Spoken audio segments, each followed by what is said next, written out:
Alors bonsoir. Alors concernant ce qui avait été annoncé, donc évidemment dans un temps aussi court, on n'aura pas le temps de voir en détail toutes les subtilités des nombreux groupes protestants. Ce que je vous propose plutôt en fait, c'est deux choses.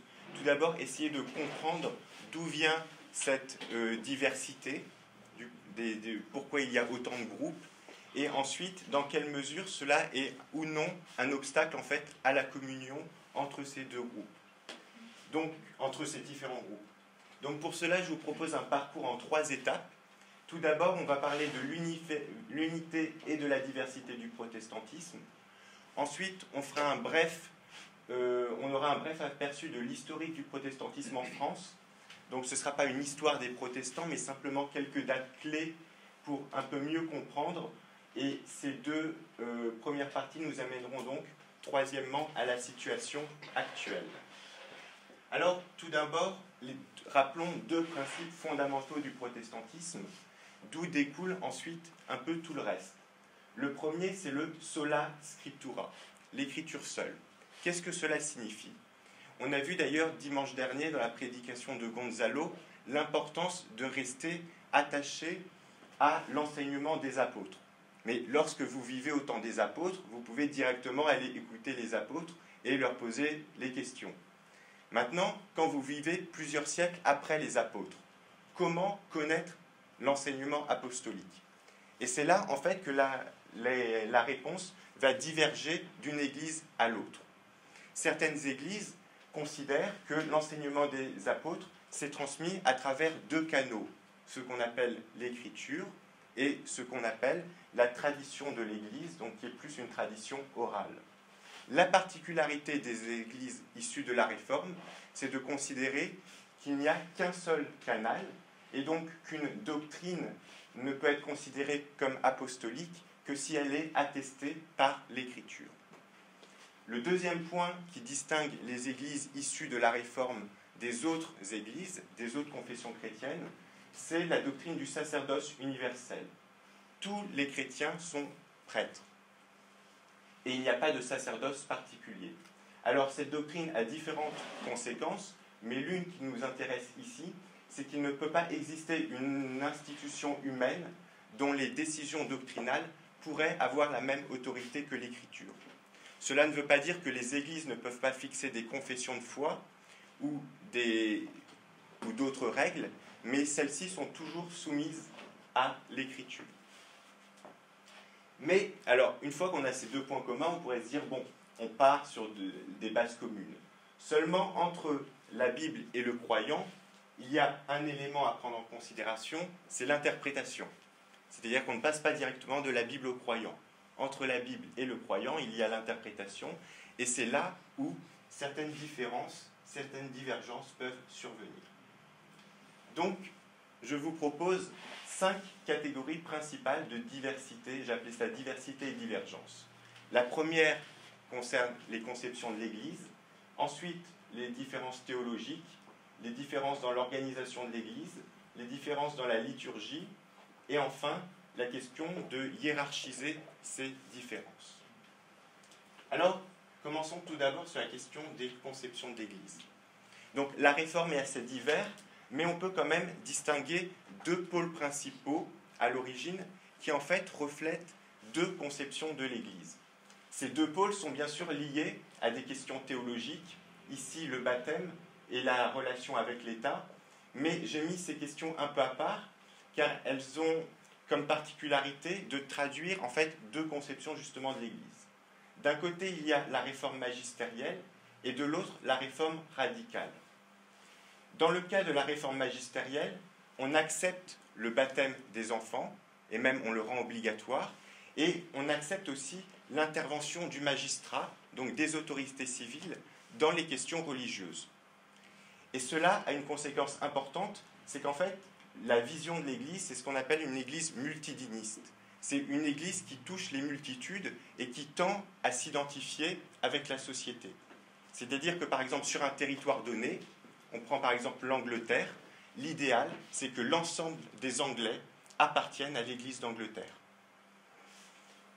Même si on est conscient que d'un individu à l'autre, il n'y aura pas forcément le même degré de croyance ou de pratique.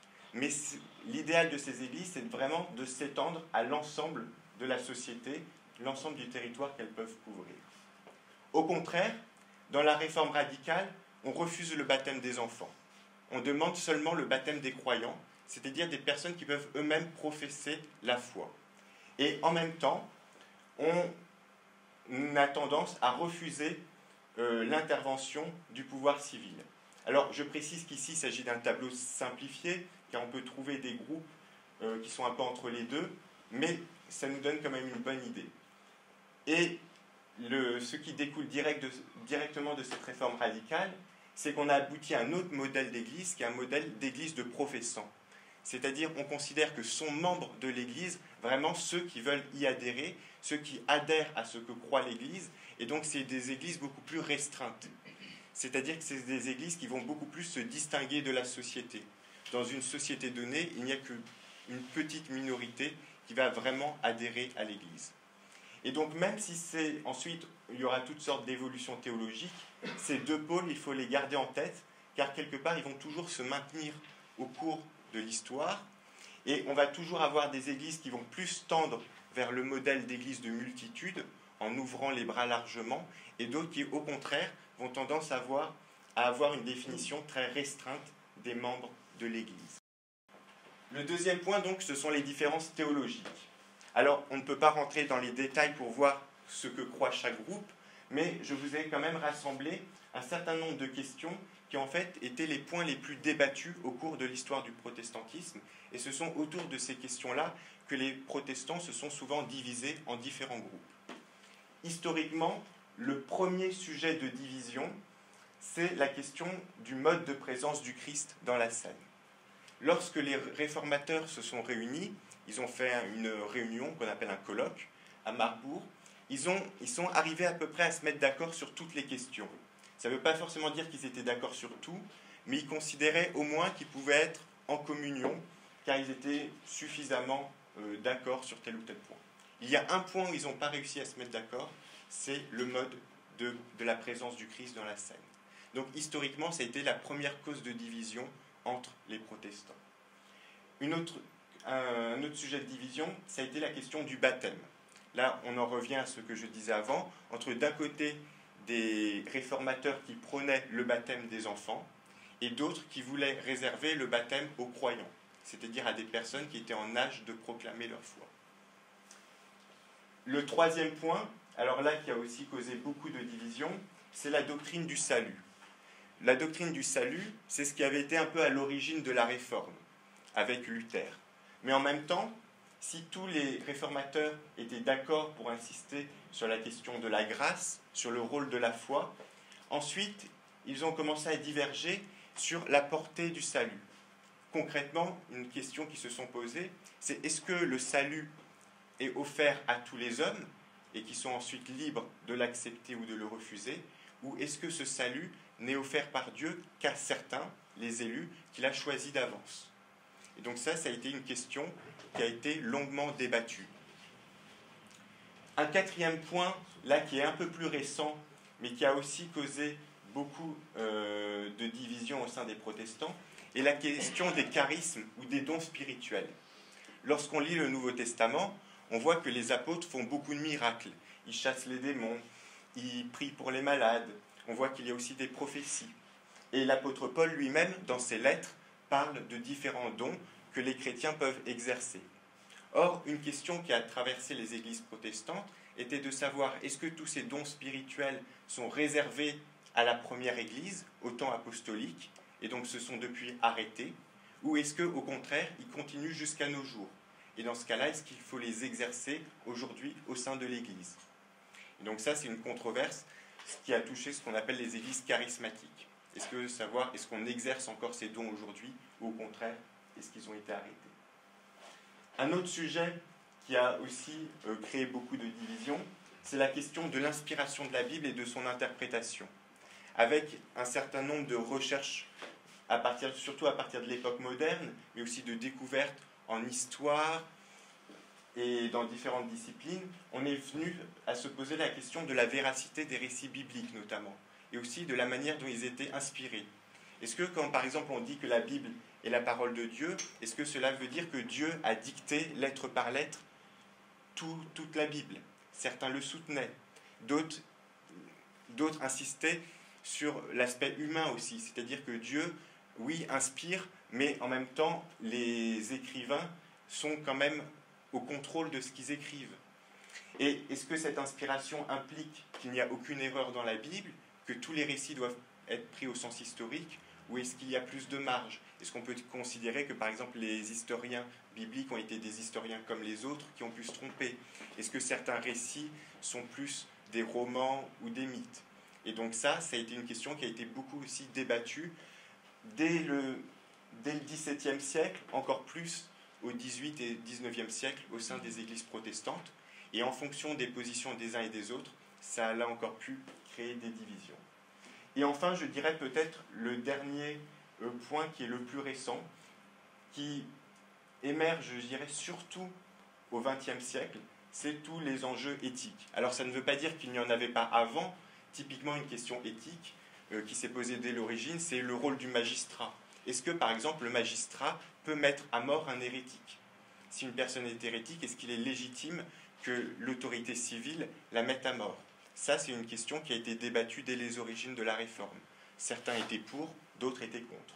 Mais globalement, on peut dire qu'au XXe siècle, toutes ces questions éthiques se sont multipliées jusque dans les débats très contemporains, et donc là aussi ont été source de division au sein de l'Église. Mais j'y reviendrai là dans ma troisième partie. Une autre diversité au sein des églises protestantes, c'est la façon dont sont organisées les différentes églises locales. Et là, il y a trois modèles principaux. Le régime épiscopal, le régime synodal et ce qu'on appelle le congrégationalisme. Concrètement, dans ces différents modèles, il y a la question de la place de la communauté locale par rapport aux autres communautés. Quelle autonomie elle peut avoir et dans quelle mesure elle est soumise à des autorités supérieures. Dans le modèle épiscopal, le cœur de l'Église locale, c'est l'évêque. Et donc, toutes les paroisses qui dépendent d'un diocèse, même si elles ont leur vie particulière, sont quand même soumises aux décisions directes de l'évêque. Et donc, leur autonomie est assez limitée. On retrouve ce modèle souvent dans des pays qui ont eu des réformes qui ont été menées par le haut. C'est-à-dire que c'est le souverain qui s'est converti au protestantisme, c'est le cas de l'Angleterre ou des pays scandinaves, et ensuite la réforme a été imposée à l'ensemble de l'Église, et souvent ils ont gardé en fait l'ancien modèle, qu'ils ont simplement coupé du pape. À l'inverse, l'extrême inverse, c'est ce qu'on appelle le congrégationalisme. Dans le congrégationalisme, chaque église locale est pratiquement, ou même on peut dire, souveraine dans toutes les décisions. C'est-à-dire que c'est elle qui choisit son pasteur, qui n'a pas forcément de limite de temps. C'est elle qui choisit les règles qu'elle veut suivre, la confession de foi à laquelle elle adhère, la discipline. Et entre ces deux modèles, il y a le modèle synodal qui accorde une certaine autonomie à l'église locale. Par exemple, ici, la paroisse de Saint-Germain-en-Laye, puisque l'église protestante est dans le régime synodal, mais en même temps, cette paroisse est soumise à certaines décisions qui sont prises au-dessus d'elle, notamment par le synode. Et le synode peut imposer certaines règles, et les églises locales ne peuvent pas, par exemple, choisir leur confession de foi qui serait complètement en décalage avec le reste de l'Église. Donc, à travers ces trois modèles, il y a la question de savoir comment une Église locale est en interaction avec les autres Églises. Ensuite, une quatrième différence, c'est, je dirais, tout ce qui touche à la liturgie et la culture. Concrètement, on se réunit le dimanche, mais quel type de culte on adopte? Là, on voit que d'une église à l'autre, déjà, il peut y avoir deux gros pôles. Un premier, où ce qu'on appelle la liturgie est assez fixe. C'est-à-dire que d'un dimanche à l'autre, c'est la même séquence qui se déroule durant le culte, et souvent, elle est choisie, on va dire, par exemple, ce qui peut varier, comme les chants, sont choisis à l'avance par des responsables. Et donc, les fidèles qui arrivent à l'église n'ont qu'à suivre le déroulement du culte. Ça ne veut pas dire qu'ils ne participent pas, bien sûr, ils peuvent chanter tout ça, mais les choix principaux ont été faits à l'avance par d'autres. Au contraire, d'autres églises, et c'est le cas notamment par exemple des églises de frères, vont laisser beaucoup plus de place à l'improvisation. C'est-à-dire qu'il y a des grands temps, par exemple un temps de chant et de prière, mais à l'intérieur de ce temps, rien n'est préparé. Chacun peut spontanément prier ou alors proposer un chant. Donc là encore, on voit que ce sont des choix très différents qui peuvent être faits au niveau local. Après, il y a aussi des questions au niveau des chants. Est-ce qu'on utilise uniquement des psaumes? Ça a été le cas de certaines églises réformées qui voulaient vraiment être tellement fidèles à la Bible qu'elles se sont dit eh bien, le dimanche, on ne peut chanter que des psaumes qui se trouvent dans la Bible. D'autres ont dit non, on peut quand même composer d'autres cantiques, des chants que l'on peut utiliser. Une autre question, est-ce qu'on utilise ou non des instruments? Là aussi. Et puis finalement, il y a le type de musique. Certaines églises vont préférer des musiques classiques ou plus, on va dire, peut-être, un peu plus graves, et d'autres, au contraire, des musiques très modernes. Des fois, parfois, on peut rentrer dans certaines églises, on pense être dans un concert de rock ou tout ça. Mais non, on est dans un culte le dimanche matin. Donc il y a un peu, là encore, en fonction des sensibilités de chacun, des choix qui peuvent être effectués. Mais le dernier point sur lequel j'aimerais insister, c'est qu'au-delà de ces différences, il y a une question centrale, c'est quelle importance on accorde à ces différences.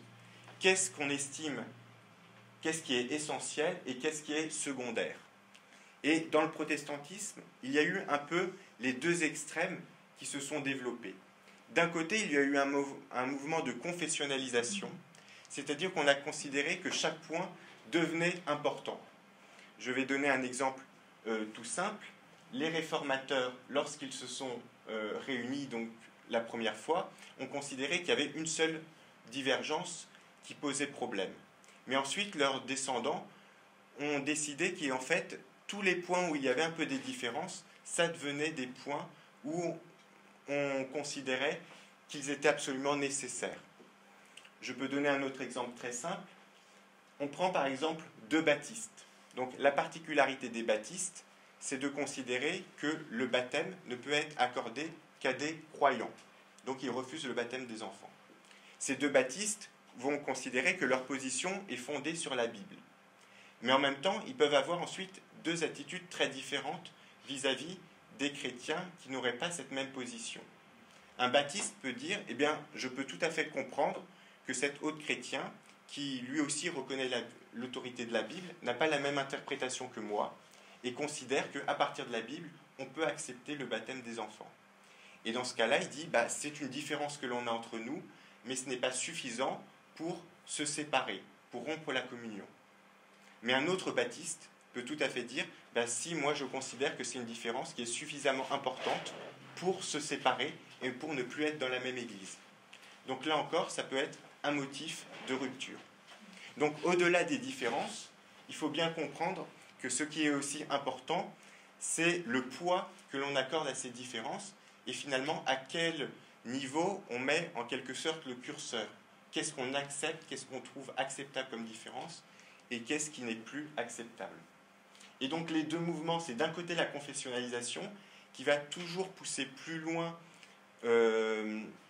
la précision et qui va refuser toute divergence. Donc ça va tendre à fractionner les églises. Et de l'autre, un mouvement de libéralisation qui va au contraire considérer que même les doctrines qui peuvent parfois être considérées comme essentielles au christianisme ne sont finalement pas si importantes que ça, et que tant que les personnes acceptent d'être ensemble, eh bien, il n'y a aucune raison pour se séparer. Et donc ça, c'est un peu les deux mouvements qui vont travailler constamment le protestantisme. Alors maintenant, brièvement, un point sur le protestantisme en France. D'une part, les relations avec l'État, et d'autre part, les évolutions internes au protestantisme. Tout d'abord, quelques dates clés. Pour la première fois, le protestantisme a été reconnu en 1562. Ça ne veut pas dire qu'il n'y avait pas de protestants avant, mais jusqu'à présent, c'était simplement considéré comme une autre hérésie médiévale que l'on espérait encore pouvoir combattre et éliminer. Mais en 1561, il y a un colloque, donc une réunion, qui réunit des représentants protestants et des délégués catholiques romains, notamment du côté catholique romain, le cardinal de Lorraine, et du côté protestant, Théodore de Bèze. Or, cette réunion, on attend beaucoup et on espère une réunification. Et ils arrivent à plus ou moins se mettre d'accord autour d'une formule. Le problème, c'est que aussi bien ensuite l'Assemblée du clergé que les protestants qui n'ont pas participé à la réunion vont refuser cet accord. Et donc on se sépare sans accord, et à partir de là, on comprend que la division risque de durer et est bien plus profonde. Et donc l'année suivante, en 1562, il y a un premier édit qui reconnaît qu'il y a 2 églises dans le royaume, même si on espère toujours que cette situation n'est que temporaire. Alors, on pourrait imaginer que c'est là un premier pas vers la pacification. Malheureusement, c'est exactement le contraire, puisque cette même année, c'est le début des guerres de religion. Donc les guerres de religion vont durer presque 40 ans. Il y a en tout 8 guerres. Chaque guerre se termine par un édit de pacification.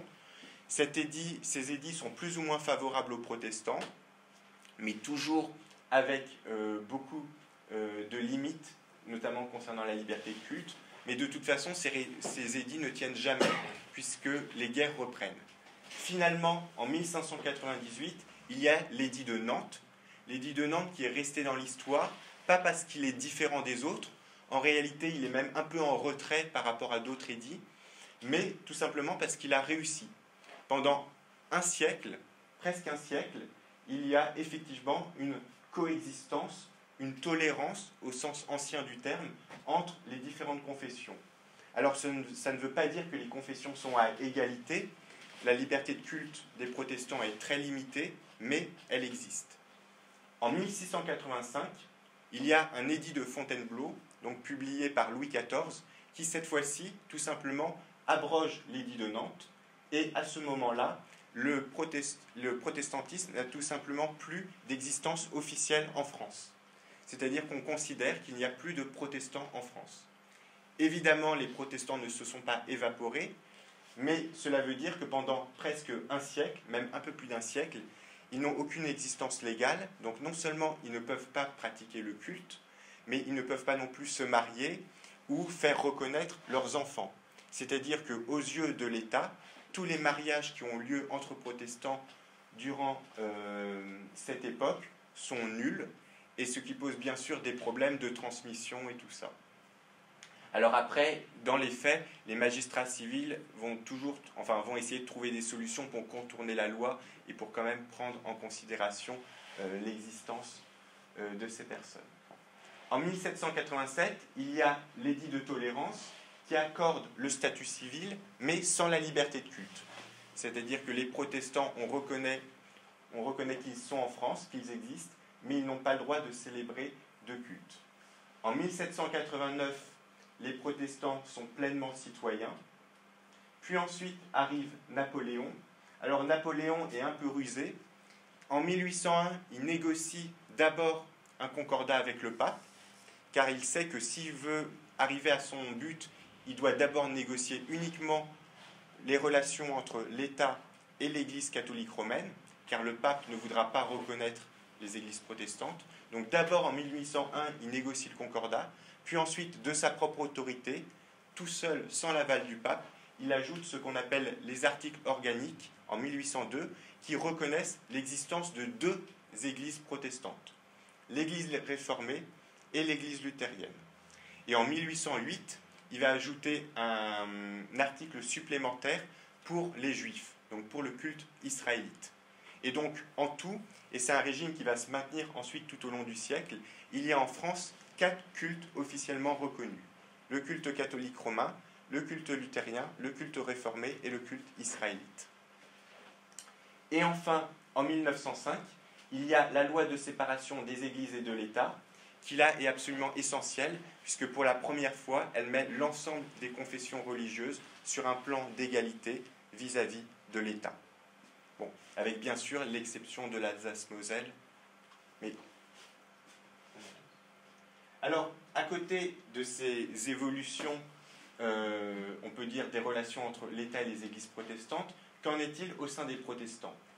Au début du XIXe siècle, donc, il y a deux grandes églises, l'église luthérienne et l'église réformée. Mais il existe aussi des petits groupes, notamment trois, les ménonites, les quakers et les méthodistes. Pour reprendre un peu le tableau que l'on a vu en fait au tout début, les deux grandes églises sont issues de ce qu'on appelle la réforme magistérielle, tandis que ces trois petits groupes sont justement issus plutôt de la réforme radicale. Et ce sont ces groupes-là, ensuite, notamment, qui vont déboucher sur le courant que l'on va appeler évangélique. Au cours du XIXe siècle, il y a d'autres groupes qui vont arriver, notamment les baptistes, les darbistes, les salutistes, et au cours du XXe siècle, les pentecôtistes et les églises ethniques. Tous ces groupes-là se distinguent souvent par des options théologiques en rapport avec les questions que l'on a vues précédemment. Par exemple, les pentecôtistes sont des églises qui mettent beaucoup l'accent sur la pratique des dons spirituels. C'est-à-dire qu'eux considèrent que les dons spirituels existent encore aujourd'hui et qu'ils doivent être pratiqués par les chrétiens, notamment le parler en langue et d'autres choses de ce type. Le deuxième point sur lequel il faut insister, c'est les rapports de ces différentes églises entre elles. Là encore, on peut voir deux courants. D'un côté, il faut constater qu'il y a une multiplication des divisions et ce que j'ai appelé des diversifications. J'ai distingué les deux choses. Dans division, j'entends toutes les questions qui peuvent être une cause de rupture entre les églises.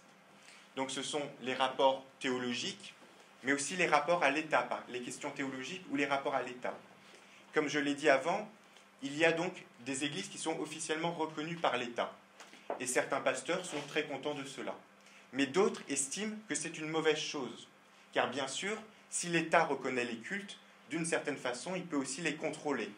Alors, l'avantage, c'est que les pasteurs, ou les prêtres, ou les rabbins reconnus par l'État sont payés par l'État. Mais d'un autre côté, l'État exerce une sorte de contrôle sur eux. Alors, certains pasteurs disent plutôt, non, nous, on va être complètement indépendants. Et donc, cela va aboutir à la création des églises libres. Ce sont des églises qui disent, nos pasteurs ne sont pas payés par l'État, mais réciproquement, on n'a pas de compte à rendre à l'État. Donc, c'est une des causes, par exemple, de division au sein des églises réformées. De même, par exemple, les questions théologiques, à partir de 1850, il y a un grand débat au sein de l'Église réformée entre ceux qu'on appelle les libéraux et ceux qu'on appelle les orthodoxes. Et ce débat a lieu notamment autour à la fois de la Bible, mais surtout de la question des confessions de foi. C'est-à-dire, est-ce qu'il y a besoin de demander, par exemple, à un pasteur qui va être recruté par l'Église d'adhérer à une confession de foi précise? Et ça, c'est la grande question qui va être posée lors du synode de 1872, où certains réformés vont vouloir imposer une confession de foi. Et là, il va y avoir trois camps. D'un côté, ceux qui vont accepter cette confession de foi et accepter d'y souscrire. De l'autre, ceux qui vont refuser cette confession de foi parce qu'ils vont dire cette confession de foi affirme des choses que l'on ne croit pas, donc on ne peut pas y souscrire. Et entre les deux, il y a un camp qui va dire oui, on est d'accord avec cette confession de foi, mais on est contre le principe de la rendre obligatoire. C'est-à-dire, on pense qu'elle est juste, mais on ne peut pas forcer les pasteurs à y adhérer. Et donc, avec ces différentes positions, là encore, vous voyez, ça renvoie à la question du tout début, c'est qu'est-ce qui fait l'Église? Autour de quoi on peut se mettre d'accord ou pas? Est-ce qu'il y a besoin qu'on ait des convictions communes, ou est-ce que le simple fait de vouloir être dans la même Église est suffisant?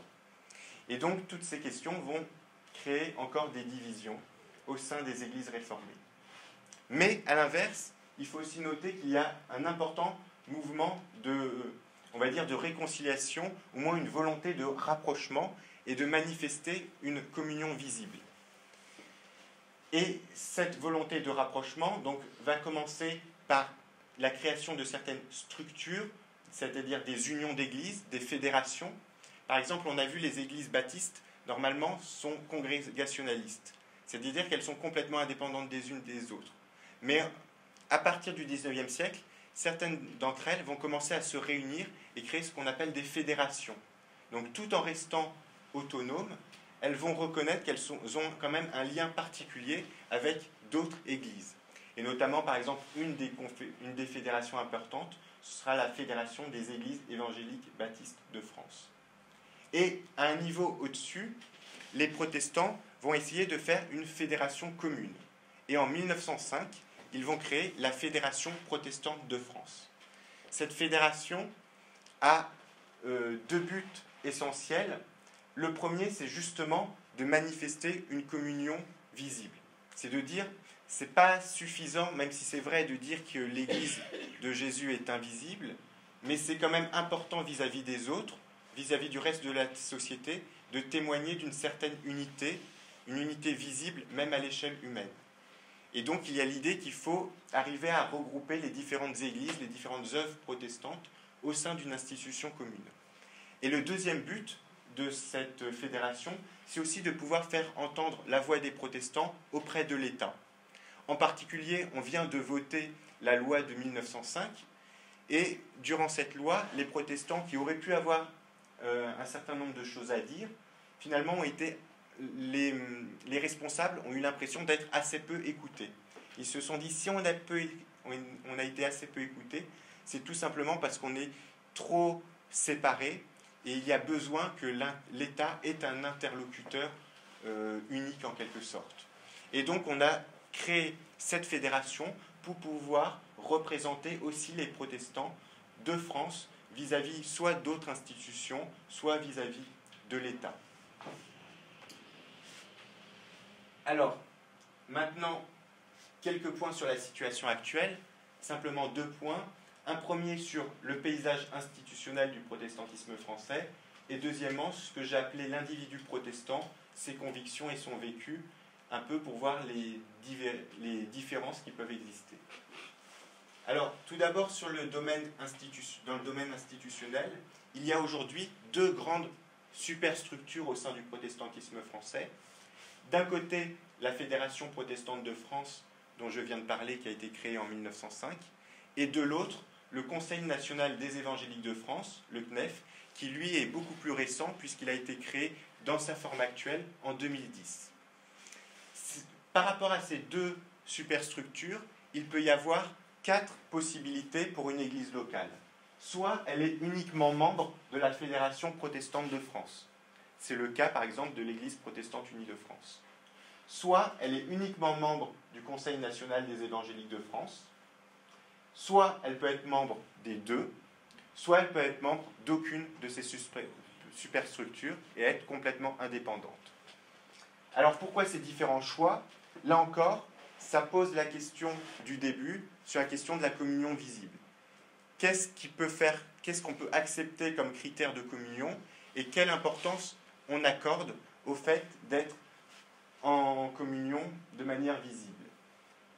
La Fédération protestante et le CNEF ont fait un peu 2 choix différents qui, alors sans trop tirer là-dessus, mais renvoient quand même un peu aux 2 modèles d'église que l'on a vus au tout début. C'est-à-dire que la Fédération protestante de France n'impose pas une confession de foi précise aux membres qui voudraient y adhérer. Mais elle va plutôt privilégier un échange individuel, c'est-à-dire que ceux qui veulent y adhérer font part de leur candidature, il y a des échanges, il y a des discussions, mais il n'y a pas de confession de foi précise qui est demandée, imposée. Le CNEF, en revanche, a quand même un certain nombre de critères théologiques auxquels les églises ou les mouvements qui veulent adhérer doivent souscrire. Donc là, on se rapproche un peu plus du modèle des églises de professants qui exigent, on va dire, une adhésion théologique à tel ou tel point. Cependant, il est important de préciser qu'on ne peut pas réduire ces 2 superstructures à la différence entre luthéro-réformé et évangélique. Je vais en parler juste après, puisqu'il y a des églises évangéliques qui ne peuvent adhérer qu'à la Fédération protestante. C'est aussi des choix un peu stratégiques, puisque par exemple la Fédération protestante de France a quand même un meilleur, par exemple vis-à-vis du gouvernement, a plus d'audience, a plus de respectabilité vis-à-vis des institutions officielles, Et donc certaines églises évangéliques peuvent faire plutôt le choix de la fédération protestante. Maintenant, si on passe aux individus, lors des enquêtes sociologiques qui sont menées parmi les protestants, les sociologues distinguent en général deux grandes familles. D'un côté, les luthéro-réformés et de l'autre, les évangéliques. Déjà, lorsque l'on interroge les Français sur leur confession religieuse, on peut voir que les protestants représentent à peu près 2 millions de personnes. Là, la question du sondage était « Appartenez-vous ou adhérez-vous à une religion particulière ?» Eh bien, environ 2 millions de Français se déclarent protestants d'une façon ou d'une autre. Sachant que si la question est un peu plus large et qu'elle inclut ceux qui s'en sentent proches du protestantisme, on passe plutôt à 2 millions, à 2,6 millions. Bon, mais là, ceux qui se déclarent protestants. Sur ces 2 millions, il y a 1,2 million de luthéro-réformés et 750 000 évangéliques. Par contre, si on s'intéresse uniquement aux pratiquants, c'est-à-dire ceux qui vont au moins une fois par mois au culte, les proportions s'inversent. On n'a plus que 140 000 luthéro-réformés et par contre 460 000 évangéliques. Donc, si on continue un peu l'enquête, on a demandé aussi aux personnes quels sont leurs motifs d'adhésion au protestantisme. Alors, ce qui est intéressant, c'est que ce sont les cinq motifs principaux sont revenus aussi bien chez les luthéro-réformés que chez les évangéliques, mais dans un ordre très différent, vous allez voir. Chez les luthéro-réformés, le premier motif d'adhésion au protestantisme, c'est la tradition familiale. C'est-à-dire que parce que mes parents ou mes ancêtres étaient protestants, je suis aussi protestant. Et c'est très fort puisque c'est à plus de 65%. Le deuxième critère, c'est la liberté d'esprit. On considère que le protestantisme est une religion qui insiste plus sur la liberté. Troisième, parce que les pasteurs peuvent se marier. Quatrième, pour la place accordée à la Bible, 30%. Et enfin, pour sa façon d'exprimer la foi chrétienne. Pour les évangéliques, on va retrouver les 5 mêmes réponses, mais dans un ordre très différent. La première, c'est pour la place accordée à la Bible, avec plus de 74%. Ensuite, pour sa façon d'exprimer la foi chrétienne, 58%. Pour sa liberté d'esprit, 34%. Et la tradition familiale, c'est moins de 30%, alors que c'était le premier critère pour les luthéro-réformés. Et enfin, en 5e position, parce que les pasteurs peuvent se marier, 23%. Alors, ces motivations, ça cache aussi des pratiques ou des convictions qui peuvent être assez différentes. Là, je vais vous donner quelques exemples. Tout d'abord concernant les pratiques religieuses, puis ensuite les convictions. Sur les pratiques religieuses, tout d'abord l'assistance au culte hebdomadaire. Donc, est-ce qu'au moins une fois par semaine, vous allez à l'église ? 9% pour les luthéro-réformés, mais 60% pour les évangéliques. Deuxième critère testé, la lecture de la Bible à domicile. Est-ce que vous lisez au moins une fois par semaine votre Bible ? 17% pour les luthéro-réformés, mais 74% pour les évangéliques. Troisième critère, la prière. Est-ce que vous priez quotidiennement, donc au moins une fois par jour ? Et là, 29% chez les luthéro-réformés et 80% chez les évangéliques. Donc là, on voit vraiment, au sein des pratiques religieuses, il y a des tendances très différentes. Le deuxième point, alors il y a d'autres choses qui ont été testées, mais le deuxième exemple que je voulais donner, c'est sur la question des orientations éthiques. Et cela va un peu aussi rejoindre les points que j'évoquais sur la question des divergences, lorsque j'évoquais ensuite les questions éthiques. Alors, plusieurs questions ont été posées. Tout d'abord, sur la question du droit à l'avortement. Pour, contre, chez les luthéro-réformés, 87% sont favorables et 12% sont opposés. En revanche, chez les évangéliques, on est à 40% de favorables, mais 60% qui sont opposés. Deuxième question, est-ce que l'Église peut bénir des couples homosexuels ? Chez les luthéro-réformés, on est à peu près à 50-50, Alors, précisons, le sondage a été fait en 2010, donc avant la décision du synode de Sète. Donc, 46% sont favorables, 54% sont opposés. En revanche, chez les évangéliques, l'écart est beaucoup plus important, puisque 14% sont favorables, mais 85% sont opposés. Ça ne fait pas 100% parce que certains ne se prononcent pas. Et enfin, la dernière question qui est celle de l'euthanasie. Là, on voit que les proportions sont un peu inversées. Les luthéro-réformés sont plutôt favorables avec 62 contre 38, alors que les évangéliques sont défavorables à 72 contre 27. Donc là, on voit que sur ces différentes questions d'éthique, de société, il y a un clivage entre luthéro-réformés et évangéliques. Alors, ce clivage, on le retrouve aussi, donc ça c'était chez les fidèles. Maintenant, les mêmes questions qui ont été posées aux pasteurs. Il faut défendre le droit à l'avortement. Alors là, vous voyez, le clivage est très net. Les réformés et les luthériens sont favorables à 78 et 77%, tandis que les pasteurs évangéliques sont favorables à 12%. Oui, une précision, là, réformés et luthériens sont séparés, car donc en 2010, c'était aussi avant la création de l'Église protestante unie de France. Donc c'est pour ça qu'ils ont distingué pasteurs. Mais comme vous voyez, sur les trois données, à chaque fois, les pasteurs réformés et les pasteurs luthériens sont très proches. Donc il n'y a pratiquement pas de différence. Même question pour les couples homosexuels. Peuvent-ils être bénis à l'Église? Oui, à 41% pour les réformés, oui, à 42% pour les luthériens, et par contre 2% pour les évangéliques. Et sur l'euthanasie, 51% sont favorables, 50%, et par contre 19% chez les évangéliques.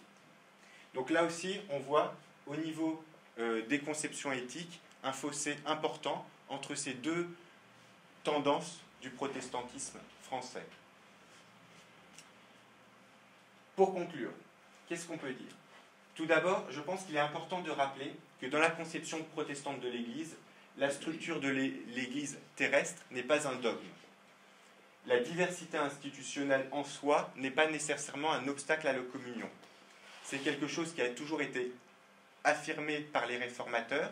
C'est d'ailleurs dans les statuts officiels de l'Église protestante unie de France. Si je ne me trompe pas, c'est même le premier paragraphe du premier article. On insiste sur le fait qu'on ne peut pas identifier l'Église du Christ à une structure humaine précise. Ça, c'est une conviction assez forte dans le protestantisme. En plus, on peut noter qu'il existe une diversité qui peut être légitime ou acceptable. Alors, qu'est-ce qu'on entend par diversité légitime? C'est toutes les différences, par exemple, liées à la liturgie ou à la culture. On peut comprendre que des personnes qui aiment plutôt un type de musique se retrouvent dans une église où on va célébrer des louanges suivant ce type de musique. Mais elles peuvent très bien accepter que d'autres personnes fassent d'autres choix liturgiques sans que ce soit un obstacle à la communion. Il y a une diversité. Et puis, ce que j'ai appelé acceptable, c'est la question des doctrines secondaires. Ce n'est pas parce que l'on est en désaccord que l'on est forcément obligé de se séparer. La question étant toujours de savoir où on place le curseur, qu'est-ce qui est essentiel, qu'est-ce qui est secondaire. Mais en même temps, il ne faut pas non plus oublier qu'il y a quand même, que cette diversité peut quand même refléter certaines conceptions ou façons de vivre sa foi qui sont très divergentes et donc qui peuvent, dans la vie de tous les jours, j'ai envie de dire, constituer des obstacles à la communion. Voilà, je vous remercie.